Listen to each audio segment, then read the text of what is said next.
Right, now this will tell us. And that's pretty conclusive. Still going, close. I think he got it down. How strong is he?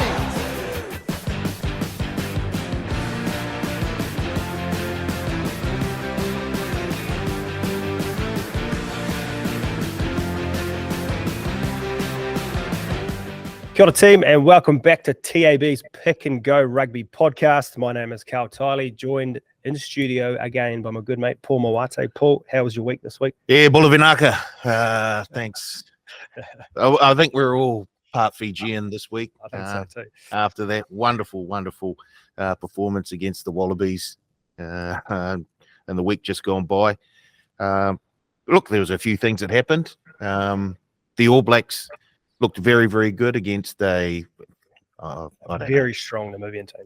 An average Namibian side. But yeah, they were on a hiding to nothing. The All Blacks were, because they were expected to put on a good performance, and they did.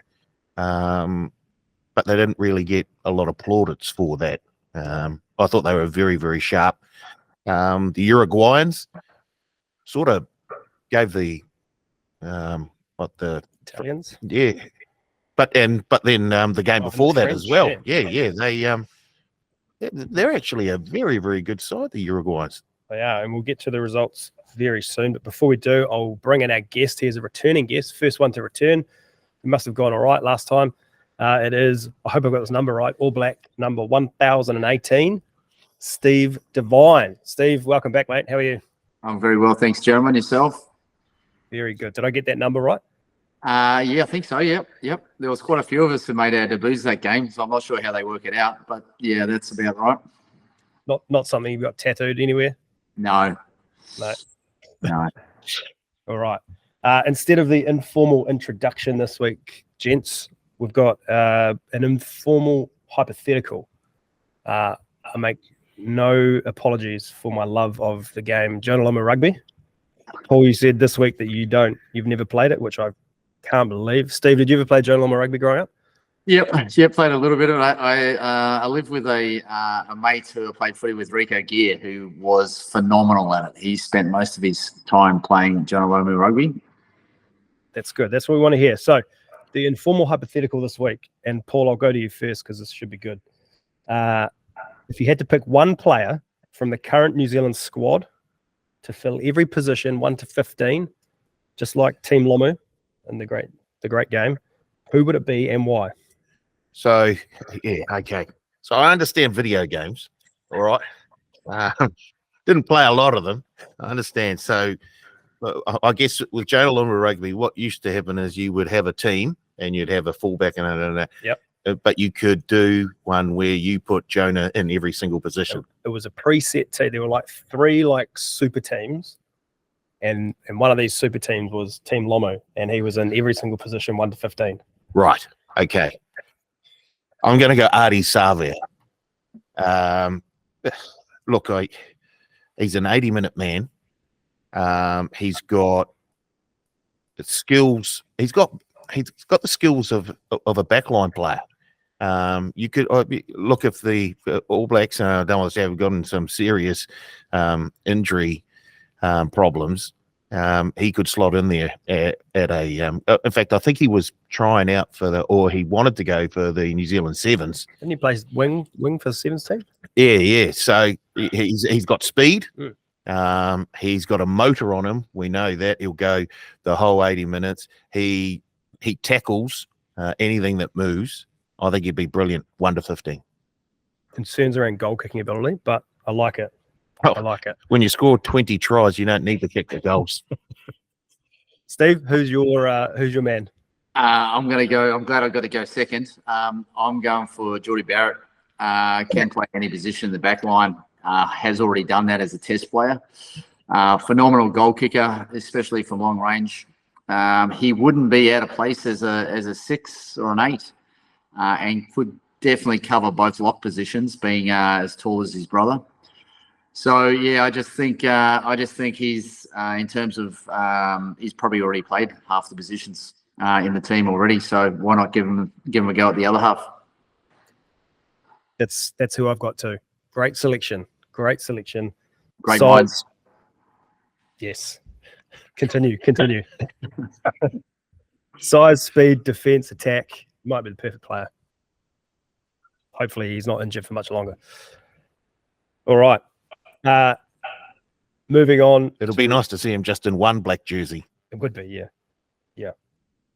Moving on to roundtable discussion.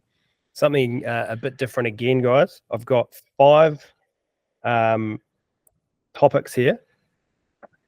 5 topics to choose from. You can pick one each, and we'll do a little bit of a discussion around the table about it. Steve, I being the guest and the first one to come back, I will let you choose first. Which one of these 5? Oh, actually, I'll read the 5 out so the listeners know. So the 5 topics are: France will finish second in Pool A. Cam Roigard, the new number 1 halfback for New Zealand? ? Both Fiji and Samoa will make the semi-finals. The 4th one, don't forget about Scotland in Pool B. And the last one, over under 5.5 tries, the number of tries that the South African team will let in during this World Cup. Steve, your selection. Well, I think I maybe should go for Cam Roigard debate about being the number 1 halfback in the country. I don't think so just yet. I'm not saying he's not going to get there, and probably already next year with Aaron Smith moving on that he probably will be. But I'm just saying at this stage, the All Black team look a whole lot better with Aaron Smith. That quick ruck ball, he allows his experience around the field. He allows the motivation and the leadership he has to make sure the forwards are heading in the right direction. I just think, sometimes in the big games, it's not about, the 80-meter tries you score. It's about the mistakes you don't make. And I just think at this stage, Aaron's ability not to make mistakes is probably a little bit better. I think as a team right now, they're pretty good that Aaron can do what he does. We all know how he plays and what he does. He can do that very well. And then add Roigard on for the last 10, 15 minutes to get the running game into play would be a good combination right now for the All Blacks. So I definitely think Cam Roigard has probably moved up into number 2 slot. But yeah, I don't think he's quite the number 1 just yet. Solid. I'd have to agree. Paul, anything to add? No, but I think the good thing about Cam is he offers a different style of halfback to Aaron Smith. So it gives the All Blacks that opportunity to change things up if they want to during the game. I think he's the perfect halfback to come off the bench for this All Black team after Aaron Smith has done the business for 60, 65 minutes. And when those gaps start to open, it's perfect for his style of rugby where he'll have a dart. He's got the confidence now. And yeah, anything could happen. So Big body too. Big body. Something that we need around the ruck late in the piece. I like it. Played so good that first half on the weekend. It was incredible. Your selection of the 5. Well, I think the Springboks are going to go fairly deep into this competition. So I'm going to have a go at the over-under 5.5 tries that the South Africans will concede. And I'm taking the under 5.5. They've played 2 games already, yet to concede a try. They've got the Irish next up, and that'll be a tough game. I think, obviously, they've got the bomb squad on the bench, 1 back reserve. So it's fairly obvious the style of rugby that they're going to play against the Irish. They're going to keep it fairly tight, kick down into the corners, create pressure, pick up points, repeat, rinse. Yeah, here we go again. So they've got the Tongans after that. Look, they may rest a few players for that Tongan match if they get up and over the Irish, and I think they will. And then they play, if they beat the Irish, then they play the All Blacks probably in the quarterfinals, and then they'll have someone like a Wales or an Argentina or a Fiji in the semi-finals if they get through the quarterfinals. And every World Cup that they've won, they're yet to concede a try in the final. So we've already seen them. Their defensive line is very, very good. They brought Andre Pollard in, an interesting, I guess, player to bring in to replace a hooker. So that suggests to me they're going to go even more towards that sort of 10-man game and keep it very, very tight. It gives them that opportunity to do that with Pollard. I know he's not playing against the Irish, but I'm sure we'll see him against the Tongans. So that just gives them another sort of feather in their cap. So under 5.5 tries conceded by the South Africans in this World Cup. Steve, overs or unders? Yeah, I think it'll be. I think they'll have more than 5. I think the Irish will probably score at least three on them this weekend. I've tipped the Irish to win this weekend, the number 1 team in the world. The Africans put a lot of eggs in one basket, which is relying on pressure, and that works well if you're out in front. I just don't think sometimes if you've got to come from behind and all of a sudden you need to start scoring points, it doesn't work so well for you. So I just think the Irish will be able to move them around the park too good. I think their running lines, their deception will be too hard for the big Africans to handle, and the Irish are very good at looking after their ruck ball. So similar styles, I know, but the Irish tend to give the ball a little bit more room. I think the Irish will probably get 3 tries this week, and that just leaves 2 for the rest of the tournament. So I think they'll have more than 5 scored against them. I'm going to agree with that guest again. Oh, this is a stitch up. No, You two have got together. I think over 5.5 too. I think if it's the ABs, the New Zealanders that they meet in the quarterfinals, you're not going to stop the All Blacks from scoring 2 or 3 tries 2 games in a row. Plus the Irish this week. And then you've got to play over 5.5. But I feel like I did a pretty good job setting that line. Well, let's see if the bookies put a power play out. Yeah, wherever we chat. My one, I'm picking both Fiji and Samoa to make the semi-finals. Obviously, the statement, a lot of it relies on what happens this week in the games being played. Wales versus Australia. Aussie win, then it comes down to points differential for the Fijians to go through to the quarters. They'd still need to beat Georgia and Portugal. Wales win, and as long as Fiji don't drop one of those 2 games, then they're through to the quarters. And Pool D, who they would eventually end up playing, you've got England, who should top that, but they haven't exactly been convincing. Japan went, stuck with them for a long time on the weekend. And the big one for me this week, Samoa versus Argentina. I've got this weird feeling that Samoa's going to tip them up. And if that happens, then they're a very good chance of going through. And like I say, top of Pool C, second place Pool D, we could very much see. I give Fiji a very good chance of making a semi-final. Even if they take on England, they can beat them. They know they can beat them. They'll be heading into that game with a heck of a lot of confidence. Would love to see it. Steve, how do you feel about that? I think Fiji can do it 100%. They're a good enough team. I don't think the Samoans will get a win this weekend. I've picked Argentina, who I know would have had a brutal couple of weeks training because they've only had one game, and their first match was just horrific to England. They would be so angry and so disappointed in themselves with that performance. I think they've been probably headbutting each other for the last 2 weeks and absolutely itching to go. And I think, unfortunately, I think the Samoans will probably be on the back end of a bit of a retaliation. Paul? Yeah, I'm with Steve here. Well, now who's in cahoots? It's the first time today for Ed. I think Fiji will make it through. Through to the semis? It'll be a push. But yes, there are chances of the semis. Samoa, no. In fact, I don't think Samoa will make it out of the group. Okay. That's fine.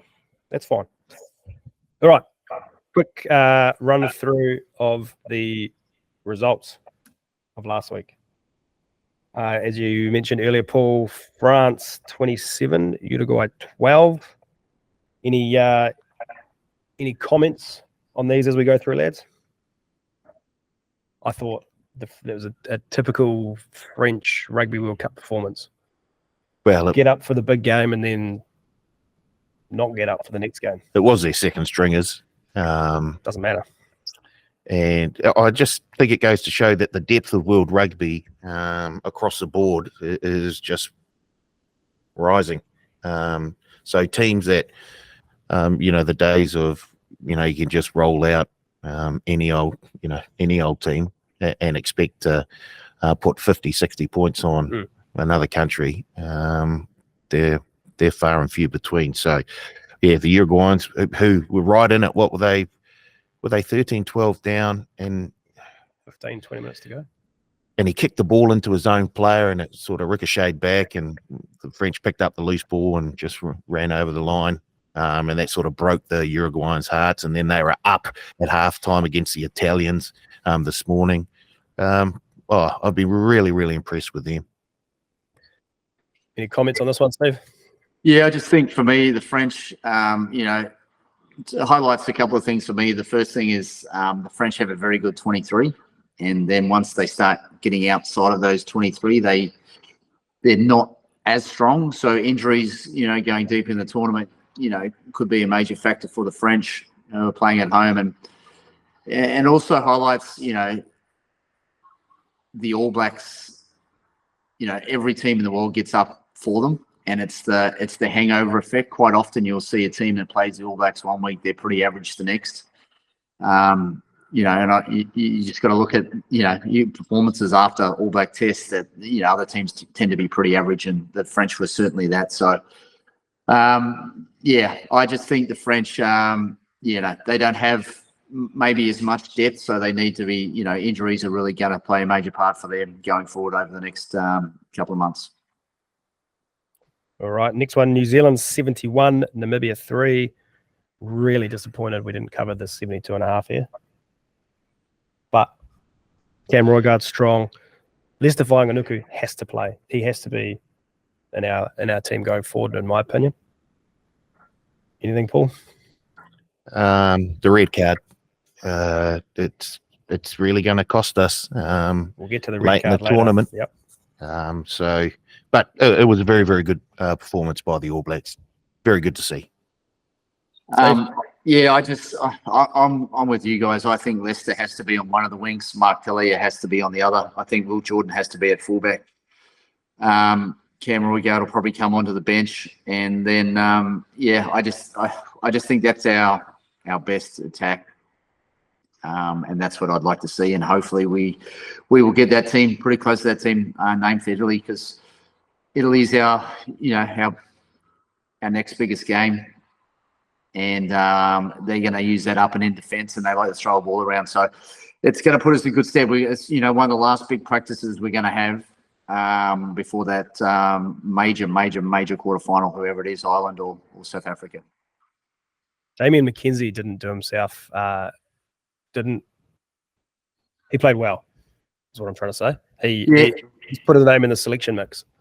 Absolutely, and I just think off the bench, he adds a plan B. He's got the ability to take the ball to the line, which I don't think Moanga or Bodie used to be famous for it, but he's sort of lost that edge to take the ball to the line. So, he's a little guy who's just not scared to run it into big men, and he'll take the ball to the line. And, when we get down to those dying matches and we're up against big opposition, we're gonna I think against the French, we had them at halftime. They were out on their feet, and then we just decided to kick the ball away. I think with a Damien McKenzie there, once we got those big boys tired, he will be able to take the ball to the line and find space. And he's the string in the bow that I think we need out there, an attacking fullback. Against the French, the second half, we just forgot to attack, and there were opportunities to attack. We just decided not to, and I just think he's the man that's able to do that best for us off the bench. Nice. Next one, Samoa 43, Chile 10. Chile scored the first try again. Second week in a row. Paul, I thought Samoa started pretty slow, but they looked pretty good in the middle. Middle period. Tough that Lemus Sopawanga has pulled up with a calf injury for this week. But, yeah. Mate, if SJ can play with a calf injury, Lema will back on. He'll be back on the field. Hasn't been named. He'll be back on the field soon. Yeah. Yes. Yeah. And I think it's fantastic that a team like Samoa can have a former All Black on the bench, coming off as he did against the Chileans. Look, they look very. Look, they did what they needed to do. The Samoans. I just don't see enough depth in that team for them to get out of the group stage. I think if they're in maybe a different group, they might squeak through. But I think they're just going to struggle. So, look, they did the business against the Chileans, and they move on to their next game this weekend. Steve, Wales 28, Portugal 8. Wales, I don't even know what to say about Wales. Yeah. they're not an entertaining team. I think we know that. And but they do what they do well, and that's what they got, and that's what they hang on to. They defend well, and they try and restrict you more so than try and win the match. And they wait for you to get bored and make mistakes, and then try and pounce from that, particularly from penalties and turnovers and those sorts of things. So,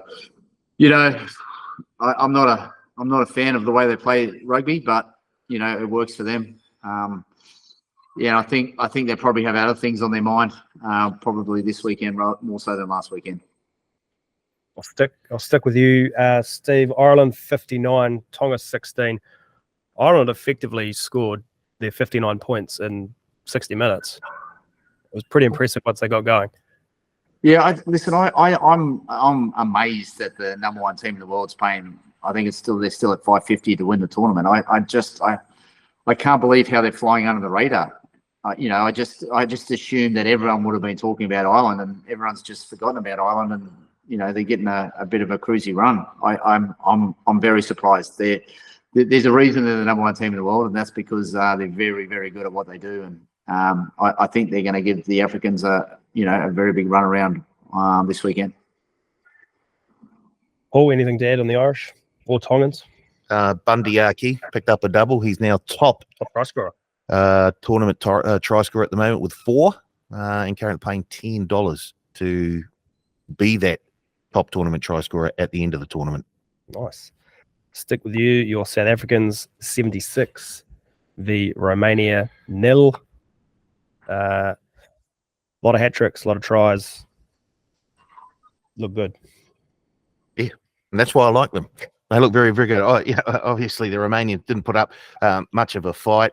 The South Africans went in with 4 halfbacks into that match, and against the Irish, they've got the bomb squad and just one halfback. In fact, one halfback on the bench covering the back line. So, as Steve said, they sort of put all their eggs in one basket, and we know exactly what they're going to be doing against the Irish. And if they can execute well, they'll have a very, very good go. So, yeah, as you say, hat tricks all over the place. Cobus Reinach looked very, very good, and he gets that spot on the bench, the one back spot on the bench. Australia 15, Fiji 22. Steve Kuravoli, absolute sharpshooter off the tee, and pretty impressed with how Fiji are happy to play the World Cup game and take points when they're on offer. I thought they were impressive. They still gave the ball plenty of air and found plenty of space initially, and then also at the same time they rumbled hard over the advantage lines through the midfield. So they were impressive, but everyone's screaming as the world's biggest upset. I think Fiji are currently 11th in the world and Aussie are 9th. For me, it wasn't really that big of an upset. A couple of passes in that Georgian game, and Australia would have lost that. Aussie are gone. I think Wales will win on Saturday. they're just gone. Morale's down. The only little hint of experience the Aussies have is injured. And I just think they're in a bad place. I've heard today that Max Jorgensen, the young winger, has broken a leg and will be heading home. It was obviously they put in a big shift through training this week with contact if you're getting broken legs and whatnot. So, mate, I just don't think the Aussies have it. I don't think they have it mentally. I don't think they have the leadership. I think Eddie Jones is there's a huge Pacific Island influence in the Wallabies team. And, the top 5 players are all Fijian. His coaching, his attitude, his mind games just don't work, in my experience, to our Pacific Island brothers. So I just think there's a lot of big issues going on in the Wallaby camp, and I fully expected Fiji to win that match, and I expect Wales to do the same thing. I think of 2 guys, Paul, sitting at home in Australia, who probably got a little wry smile on their face. Hoops. After that. Little hoops. Yep. Dave Rennie. Yeah. And Quade Cooper too. Maybe 3 of them. Yeah. He'd have a huge. I mean, experience, you just can't buy experience, guys. When the heat comes on, when the heat really comes on, that Aussie team showed nothing, and that's what experience. Experience can get you out of those situations by some leadership, and they just didn't have any. The moment they lost Will Skelton, I thought he was outstanding in their first match, and the moment he's gone, they've just lost. They've lost everything. They've lost their go forward. They've lost their. He got 5 turnovers at the breakdown in the first game, and there's just no leadership, and it all starts at the top. So all fingers have got to be pointed to Eddie. All the Fijians must be kicking themselves. They should be 2 from 2 on top of that table. They're sort of the French of the South Pacific, aren't they? They can, and I'm not saying they played poorly against the Welsh. It was just a couple of very basic errors, dropping the ball over the line a couple of times. Even that last pass, the cutout pass, it didn't really need to be thrown right at the end there. But obviously they've learned from that, as we saw against the Wallabies. And they really do look good. They look a much more balanced side than they have in previous World Cups. All right, last one. England 34, Japan 12. Crucial bonus point try right in the buzzer for the English, which should probably see them top that pool now. One quick question to both of you guys. Steve, does Owen Farrell get the number 10 jersey back? Because George Ford is playing pretty well. I don't care. England can just. I'm not even interested. The way they play, I just don't even care about England. I refuse to watch them. I know I'll probably take some heat for that, but I'm just uninterested. Everything they do about the game is negative, and I'm just uninterested. That's great. Well, I think we should leave it there. Yeah, let's do it. Yeah.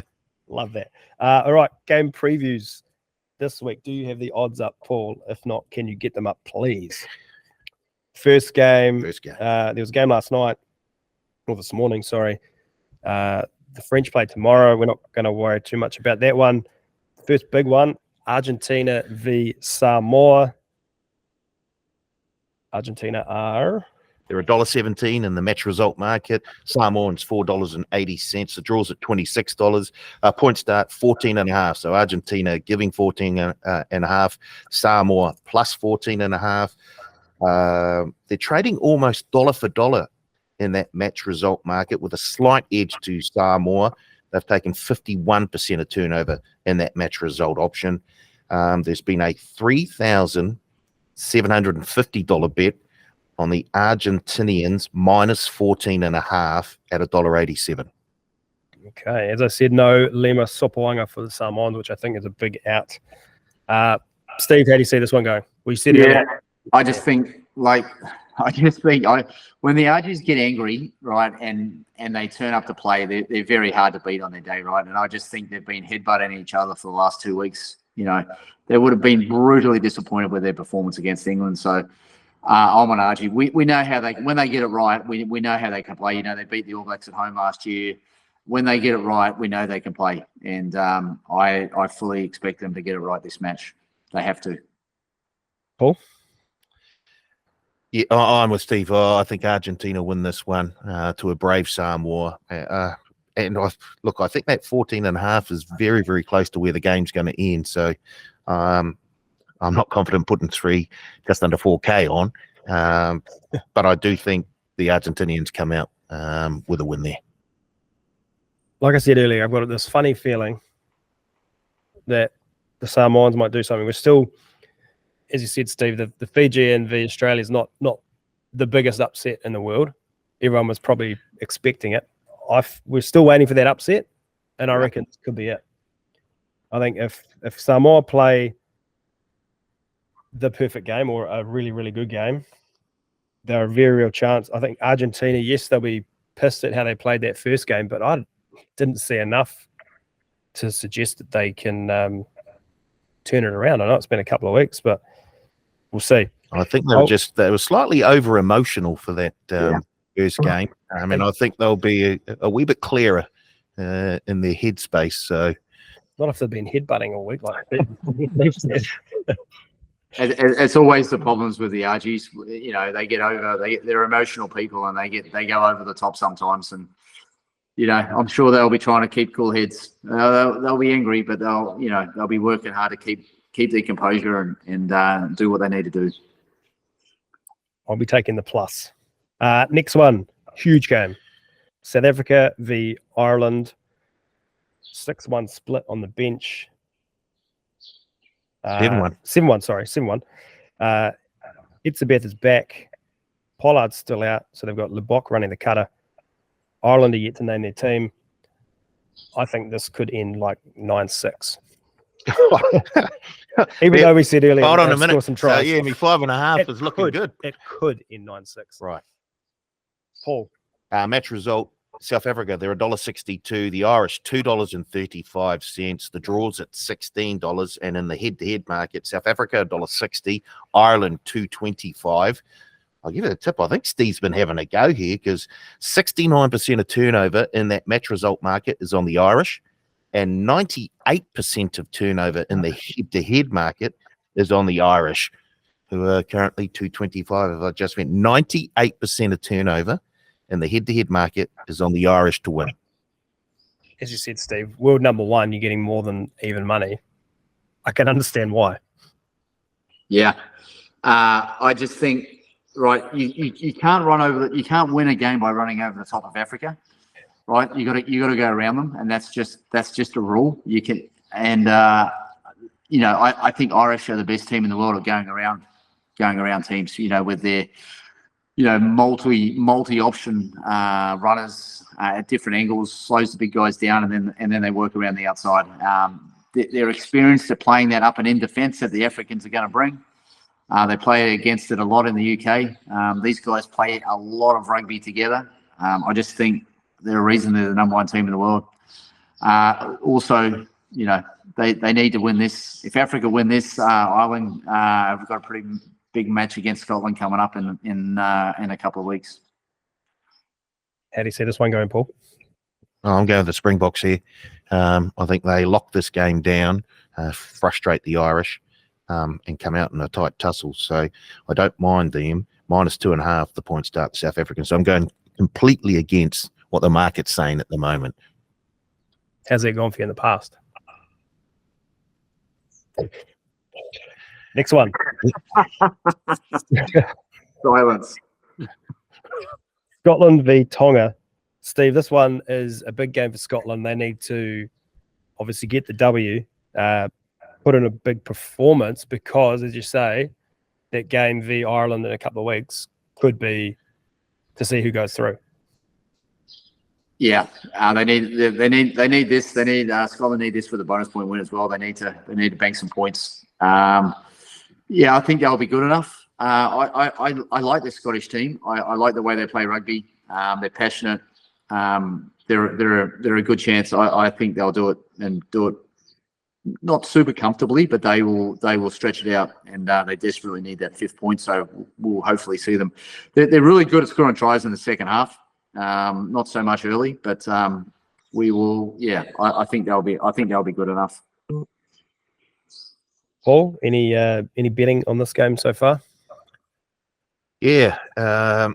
So not a lot on that match result market where the Scots are $1.05. There's a bit of action on Tonga at $9, but you always expect that when we've got a quite a significant underdog. The point start, we took $1,000 bet on Scotland minus 20.5. That line's now moved to 22.5. So Scotland minus 22.5 and is now $1.90. Tonga plus 22.5 is $1.82. But yeah, that $1,000 bet on the Scots at minus 20.5. Can you see them covering? Yes, I can. I can. I think they'll have a real good go here against the Tongans, and I can see them scoring a few tries. So I don't think they were that bad in that first game of theirs. So yeah, I see them bouncing back big time here. So yeah, the 20.5, I think they can definitely cover. Last one we will have a look at, and contender for maybe not game of the round, but certainly ramifications of the round. Wales v Australia. As I say, this one's big in terms of that final makeup of the pool. So Paul, where is the money going? So Wales opened up at $2.20 in that match result market, and we've just taken dollar after dollar on the Welsh. They're now into $1.97. That hasn't stopped the money though. The Wallabies are now out to $1.85 in that match result. The draw's at $16. The head-to-head market, Wales are $1.92. The Wallabies are $1.80. But as I said, the money continues to come for Wales, and the bookies are standing firm, to be fair. I mean, they have come in from $2.20 to $1.97, but the money continues to come for the Welsh. So the market is, well, I was trying to say, we haven't moved far enough in terms of Wales. Are you following the market this time? Well, I love the Welsh here. Steve? Listen, you can't, professional sport, you can't be embarrassed like the Aussies were last week. You know, they didn't offer a lot and not return a performance. So I think, you know, Aussie, when they're back against the wall, they're going to step up and they're going to give a performance. So my head is saying Aussie will get over the top of them because they have to. My heart's saying the Welsh because I just think they've got a little bit more confidence. I'm going Wales. I'm going Wales on this. I think their defence is probably solid enough. If they allow Aussie to get quick ruck ball, the Welsh are in for a tough time. But I just don't. I think they're going to muscle them up front enough not to allow that to happen. That's exactly what the Fijians did. They just slowed the ruck ball down. Didn't allow them to get over the advantage line. And the Aussies, they didn't really look like scoring a try. Their two tries from Nabawu, possible knock on at the back of the ruck and a quick line out from a 40-20. So, the Aussies didn't produce the try as such as they were handed a couple. I just think the Welsh, defensively might be just a bit too much and not allow the Aussies to do what they want to and need to do. That's $16 for a draw. It's looking real good. Would not be surprised given the way these two teams are playing. But that would see Fiji definitely go through a draw, right? 2 points each. Yes. Because they beat Australia. Well, current standings. Fiji is second at the moment. Yeah, Wales are on top with 10 points after 2 games. Fijians are second. No, they shouldn't be, should they? No, they're second because they beat Australia. Oh, okay. So they're on 6 points. The Wallabies are on 6, and Portugal and Georgia both yet to record a point in the tournament. So, yeah, Wales would go to 12. Australia would go to 8. Then Fiji's destiny's in their own hands. Fiji would then have a game in hand. Yes. If Australia win, though, then it becomes a game of points differential. It's a dog fight. Yeah. And Fiji would have to put in an effort against Georgia and Portugal. Interesting. As I said, the other games, France, Namibia, Georgia, Portugal, England, Chile this week. Looking forward to it. All right. Start one, bench one, cut one is back. Oh. Now, we've got We're going to do a serious one and a fun one. Oh, yeah. We'll start with the serious one because we kind of talked about it before. I'll go to you first, Steve. Richie Mo'unga, Damien McKenzie, Bowden Barrett. Start one, bench one, cut one. Say them again, sorry. I was Richie Mo'unga, Damien McKenzie, and Bowden Barrett.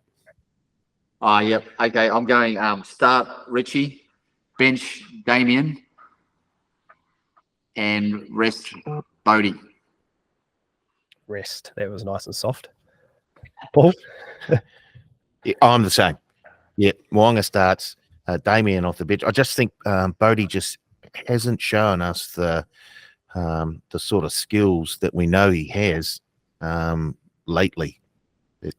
I don't know why. I don't know if it's because of the game plan or he's just down on confidence a wee bit. He's getting old too, in terms of rugby sense. Like, he's been around a while. He's definitely lost that turn of pace. Like he got the ball in space on the weekend, and no one in front of him, and he dropped the hammer, and everyone caught him, and he kicked. He's definitely lost a little bit of pace over the last couple of years.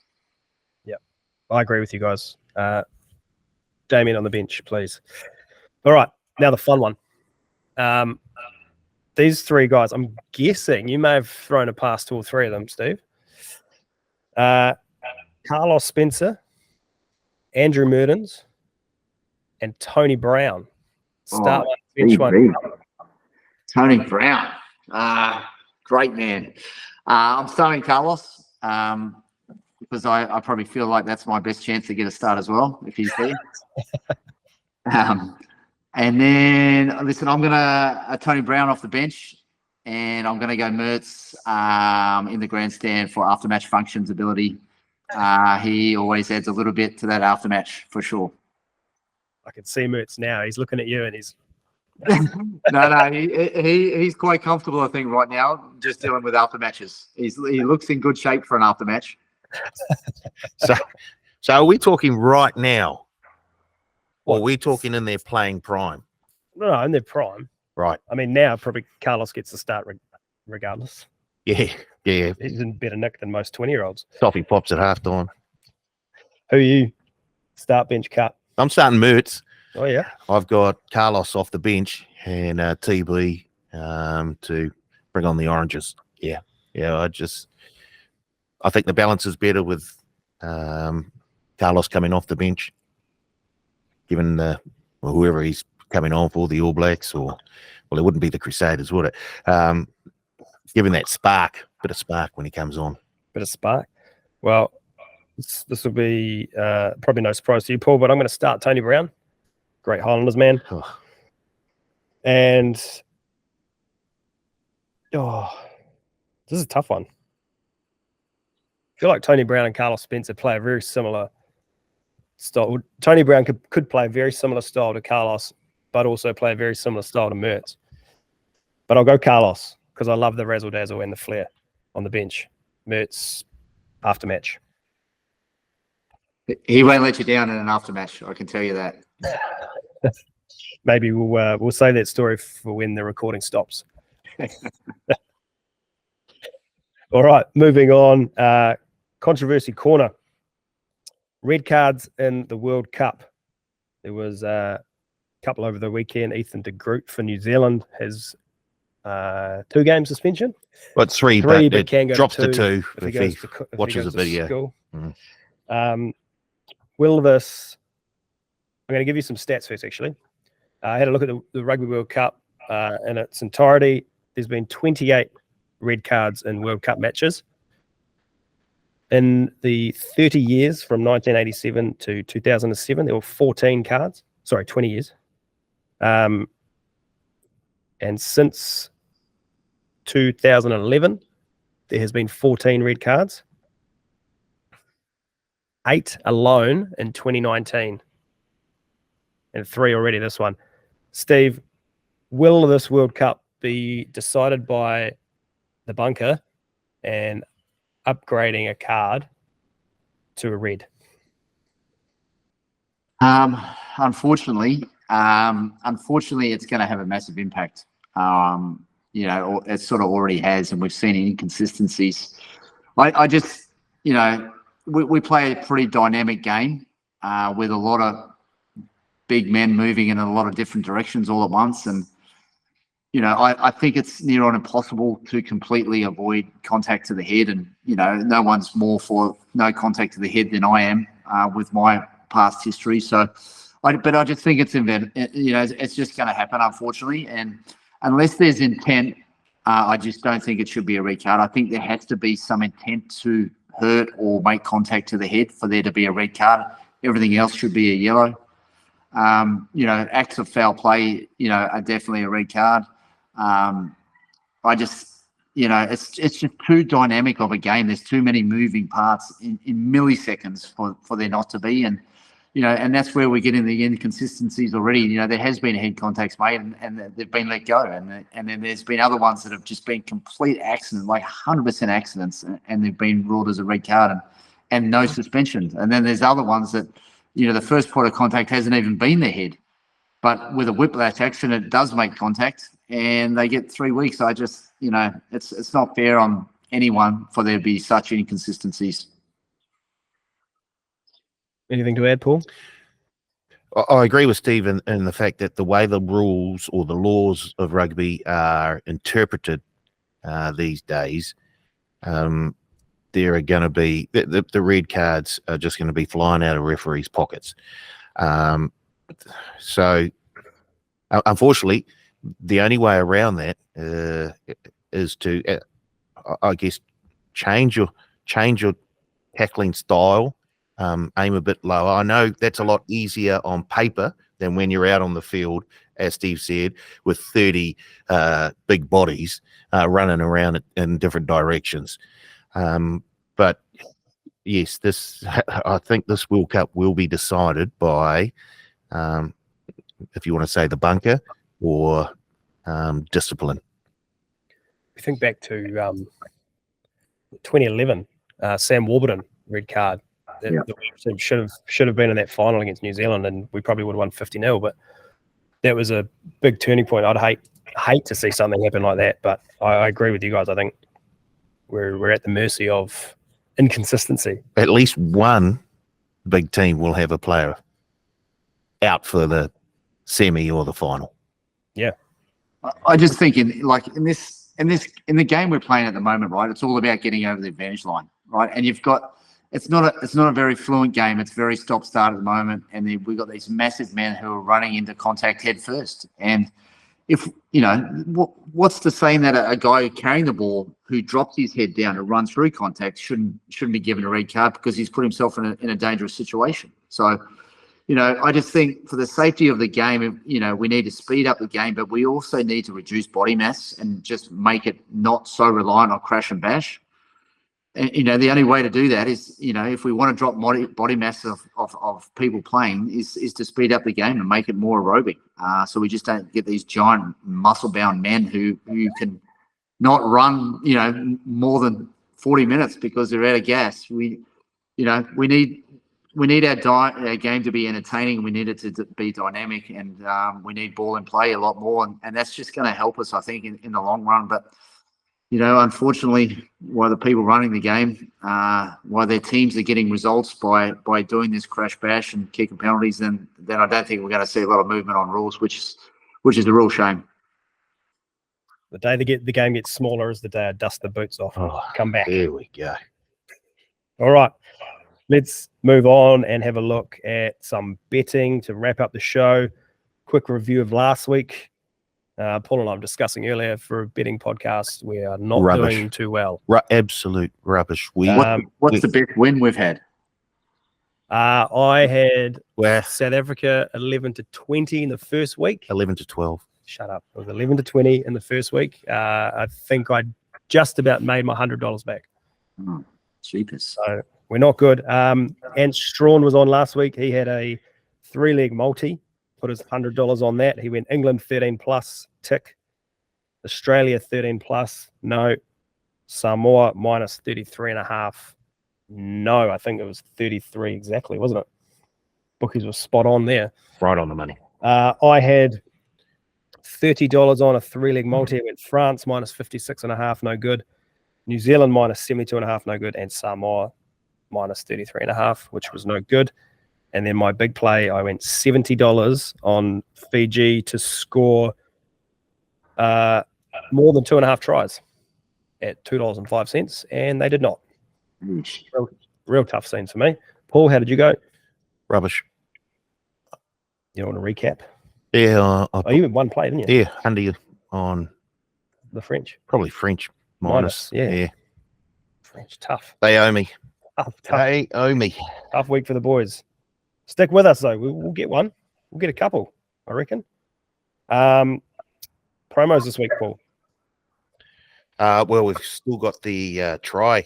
Try-saving bonus back. Yeah, which has been very popular with punters. All you have to do is play, say, pre-match first try scorer a bet. And if your player doesn't score the first try, but scores the second, third, or fourth try in the match, we'll refund your bet up to $50 as a bonus bet.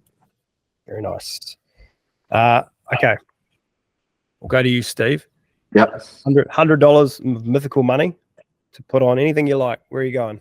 Right. I'm going to do a multi this week. So I've got Argentina to win. These are all straight wins. Argentina, Ireland, Scotland. Then I'm going to go Wellington in the MPC and Waikato in the MPC. England and Georgia. So that's a 7-way multi, $100 on it, please. Wow. Jeepers. Are these all head-to-head or are these match results? We'll go Head-to-head. Or head-to-head, yeah. It's I'm going to build that out. I think it comes up somewhere around about 500, 550 or something like that. It comes to. That's impressive. Okay. Tell you what, you'll go straight to the top of the leaderboard if that's the case. It's only that island South Africa one is the big one. I kept away from the Aussie Wales because I thought they could probably go either way, but I'm confident with the Irish, so that's where I'm at. I like it. I like the aggression. Paul, yours, please. Yeah, well, I said the French owe me a few dollars, so I'm going back to them this weekend in their matchup against Namibia. I've taken a couple of power plays in the French-Namibian match. The first one, $30 on Antoine Dupont or Charles Olivon to score a hat trick. That's paying $7, so $30 on there. And I've got $20 on Dupont to be the first, second, or third try scorer, and France to win by 61-80. That's paying $8, so $20 on that.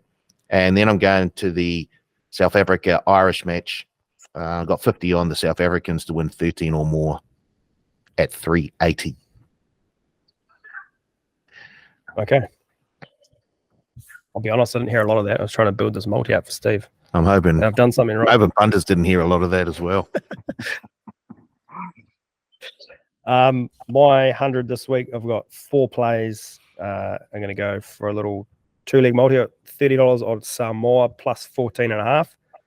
And then either team to win by under 7.5 in the Australia-Wales match. That's at $3.74. Going to be we $10 specky on Samoa 1-12 at $6. I have $10 on Scotland 11-20 at $4, and then $50 on the try bet in the Irish South African match. Either team under 7.5 at $2. Those are my plays this week. Remember, team, if you are having a punt, please do so responsibly. Stay within your means. Steve, thanks very much for joining us again. A heck of a show. Looking forward to a lot of these games. I appreciate your time. No worries, team. Thanks for having me. Paul, thank you. Yeah, looking forward to getting stuck into the business end of the tournament and hopefully make a few dollars this weekend. We're doing our best, partners. We're doing our best. And I probably can't sign off the show without an up the wires. Oh, here we go. No. Thank you for listening, and we will be back next week to do it all again. Up the wires.